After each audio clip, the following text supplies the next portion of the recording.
Hey there, nerds. Jimmy Palmquist here with a little drive time chat. So I just finished binge watching Orange is the New Black Season 3.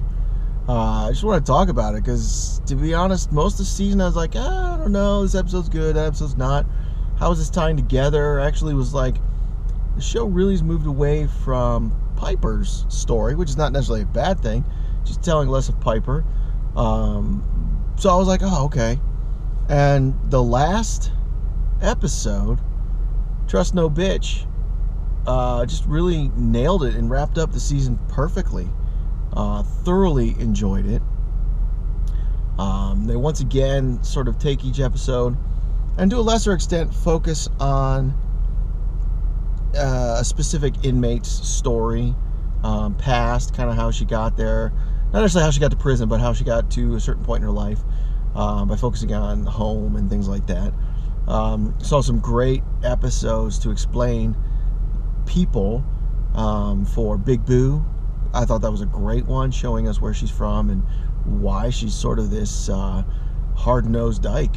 And it was great to see why. It was fantastic, and it totally explained it. I really enjoyed that episode.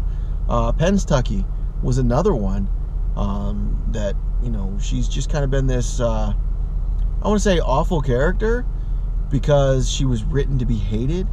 And then this year they really sympathized. They gave her some sympathy, and it was really, really touching. I really enjoyed that. But there's several episodes like that really enjoyed. But again, you know, we're just getting further and further from Piper's story. So I was like, wonder what's going on.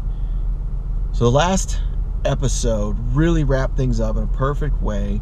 Piper starts business in prison, and she is heading down a path of organized crime, leading it. And that last episode really showed, I think we all would have been like, no way, Piper can't do that. You know, she can get her ass handed to her. And her new bunkmate, Red, was giving her the tips, and she took it and ran with it, and she's on her way. We see some great storylines with Red and Healy, which is quite touching. Healy, man, that dude is... they show the good with Healy, and then they show the really bad with Healy. And it's disappointing. But you're getting more look into who he is. And then an odd episode of him and where he came from, I really thought was odd.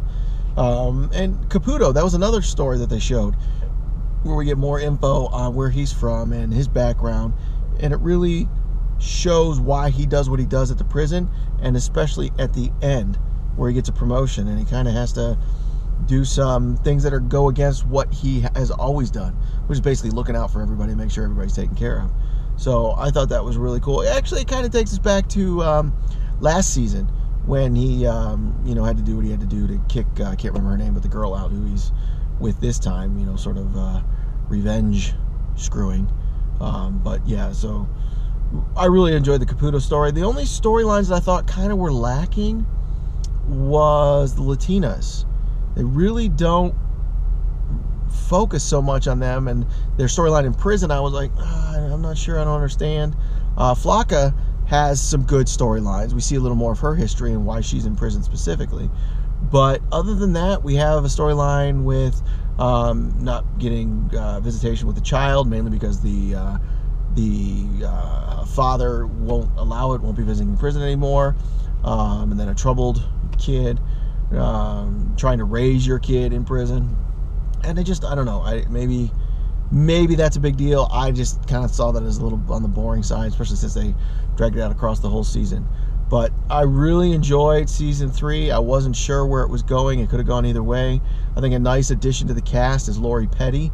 When she was in it for 2 episodes last year, I was like, wow, that's awesome. And then she was gone. I'm like, that seems like a waste. So it's really cool to see her back and interacting with Alex. It's really cool, this paranoia that Alex has, that they're coming after her. And that's interesting resolution as well. And just the whole end, I'm not going to give it away, I'm not going to do anything like that, but there's this moment of just about everybody in the prison is happy and being able to do something they're not usually able to do, and you just see pure joy, pure happiness, and it's really cool.